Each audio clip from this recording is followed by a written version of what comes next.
नमस्कार मित्रांनो, स्वागत आहे तुमचे एका नवीन व्हिडिओमध्ये। सकाळचे 9:30 वाजले सर्वांना, गुड मॉर्निंग। आज व्लॉग सुरू करतोय सकाळी। तर आज बनते छोले मसाला, काबुली चना टाकले आज। काबुली, इसको काबुली चना बोलते हैं, काबुली चना। आणि इकडे बनतोय स्वयंपाक सकाळचा।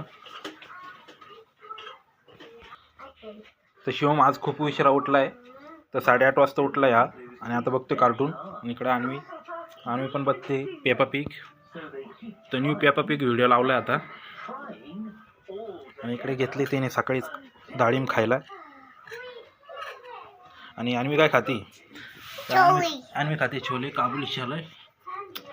काबुली छोले खाती का? तर जेट पाणी भरून आणलं एवढ्यात। आणि इकडे चालू आहे स्वयंपाक।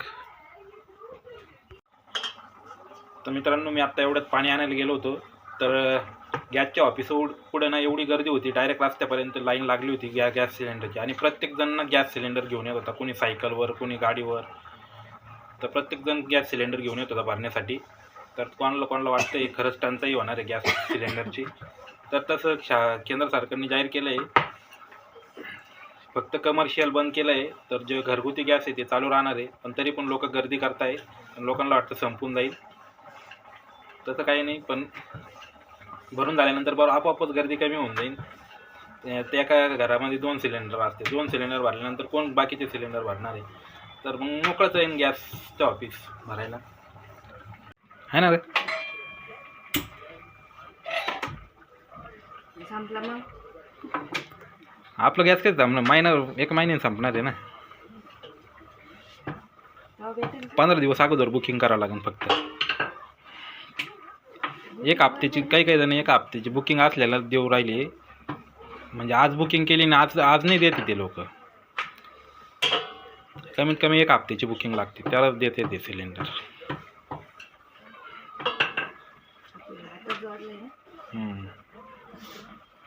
म्हणजे तुम्हाला जर गॅस सिलेंडर घ्यायचा असेल तर अगोदरच बुकिंग करावं लागेल 8 दिवस।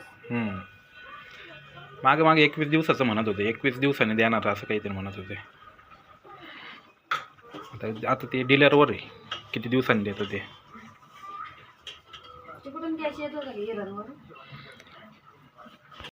तर हे म्हणते इराणवरून गॅस येतो का? इराणवरून गॅस नाही येत, तर क्रूड ऑइल येतं। क्रूड ऑइल आलं का ते इथं प्रक्रिया होती, त्याच्या वाफेपासून पेट्रोल, डिझेल, रॉकेल असं वेगवेगळे प्रकारचे तयार होतं।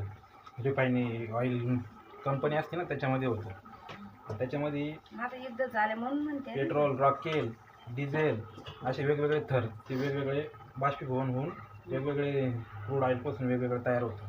मग त्या सगळ्यात एक नंबरला ना गॅस तयार होतो। म्हणजे क्रूड ऑइलमुळं ना 5 ते 6 पदार्थ तयार होतात। पेट्रोल, डिझेल, हे कच्चं तेल राहतं। कच्चं तेल म्हणजे काळं असं वंगणसारखं राहतं, एकदम विहिरीतून। हां, ते भरपूर देशामधून आयात केलं जातं भारतात। तर भारत जे इराणकडे चालू आहे ते तिकडून फक्त थोड्या प्रमाणात तेल आयात करतं, बाकी देशातून पण आयात करतं, काही भारतात पण तयार होतं। तर असं तुटवडा निर्माणच होणार नाही। पण लोक मुद्दामून असे अफवा तयार करताय। आणि शासन पण पैसे कमवायच्या मार्गावर आहे। शासन मुद्दामून पैसे कमवण्यासाठी काही पण सांगतंय। तर अगोदरच 1 वर्षाचा पूर्ण साठा आणलेला असतो भारतामध्ये। एवढं बॅकअपमध्ये असतं का? तर कुठं पण युद्ध झाल्यानंतर 6-7 महिने कसा पण साठा पुरेल असं बॅकअप प्लॅनमध्ये असतं। तो जास्त पण असू शकतं, आपल्याला काही सांगत नाही सरकार। तर पैसे कमवण्यासाठी लोक असं निर्माण करतात, अफवा तयार करतात आणि काय म्हणतात त्याला, लूटमार करतात। स्वयंपाक चालू आहे आता इथं। हे डीलर पैसे कमवायसाठी असे करते शॉर्ट। ब्लॅकनी कायला त्यांना फायदा होतो ना, लोक ब्लॅकनी पैसे द्यायला तयार असते। मग लोक ब्लॅकनी देते आणि घेते सिलेंडर।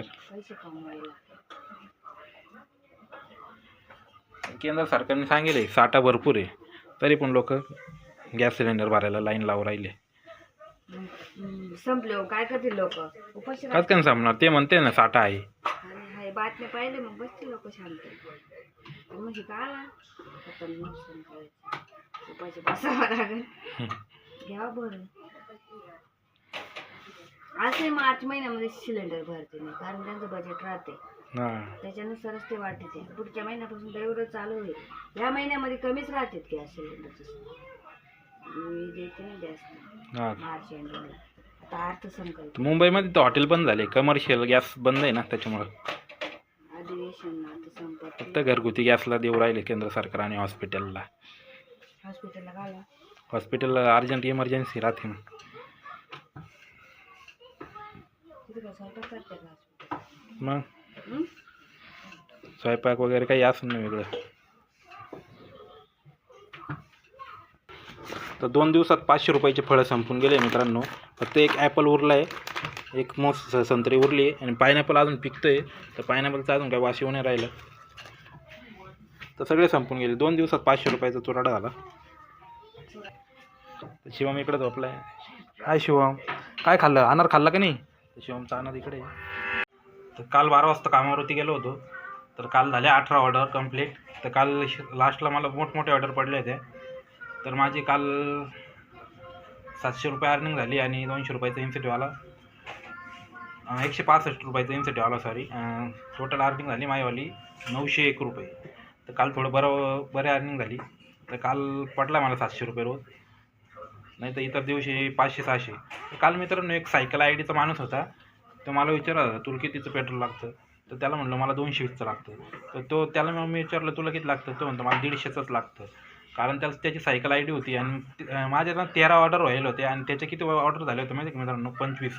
कारण त्याला 5 किलोमीटरच्या वर पाठवत नाही कंपनी सायकल आय डी असल्यामुळे. आणि त्याची अर्निंग माहिती का किती रुपये झाली होती? 600 अर्निंग झाली होती. 165चा इन्सेंटिव्ह ॲड झालेला होता आणि माझे फक्त 400 रुपये झालेले होते. तर मित्रांनो कंपनी बघितली ना कशी फ्रॉड करते. तर त्याला लोकल ऑर्डर असल्यामुळे त्याला जास्त अर्निंग झाली होती आणि पेट्रोल पण कमी लागतं.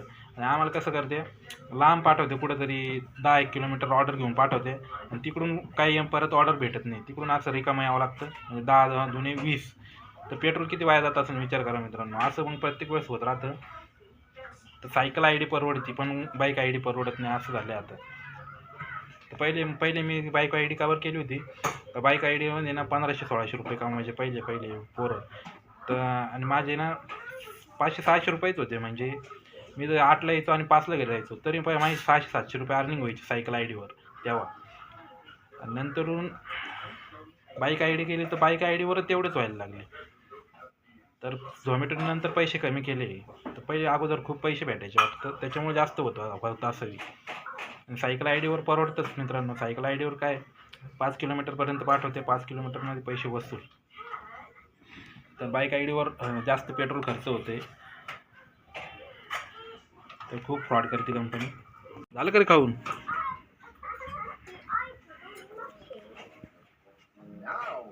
तर इंग्लिशमध्ये चालू आहे पेपर बी. तर मित्रांनो तुम्ही हे मॅक्सचं घेत असाल ना तर काही वापरू नका. याचे एक डास मरत नाही, अजिबात मच्छर मरत नाही. तर माझे पुरे 109 रुपये वाया गेले. मी 109 रुपयाचे मॅक्स आणले होते रिफिल कॉईल. तर अजिबात मच्छर मरत नाही याने. पूर्ण पैसे वाया गेले माझे. आता एवढे मच्छर त्रास देतं ना, इतकं चावते ना. तर मला असं वाटतं मच्छरची बॅट आणावं लागणार इलेक्ट्रॉनिकची, म्हणजे मच्छर मारायची. नाही तर ते मशीन भेटतं एक 1400 रुपयाचं, ती आणावं वाटतं. डायरेक्ट लावून द्यायचं, लाईट चालू राहते त्याच्यामध्ये मच्छर येऊन आपोआप मारतात. तर मित्रांनो गुड नाईटचं रिफिल कॉईल चांगलं आहे सांगा मित्रांनो कमेंट करून. तुम्ही कोणतं वापरते मला कमेंट करून सांगा. कारण हे जे मॅक्सचं आणले रिफिल कॉईल ते अजिबात डास मरत नाही, मच्छर मरत नाही. तर फुकट आपले 50-60 रुपयाची एक रिफिल कॉईल महिन्याला वापरायची. त्याच्यापेक्षा मला असं वाटतं मच्छरदाणी विकत घ्यावं 200-250 रुपयाची, तीच बेस्ट राहील. मच्छरदाणीच घ्यावं असं वाटतंय. तर मित्रांनो आज पण जायचं 12 वाजता कामावरती. तर जातो जेवण वगैरे करतो आणि निघतो. तर भेटू पुढच्या व्लॉगमध्ये. तोपर्यंत बाय बाय. Okay thank you.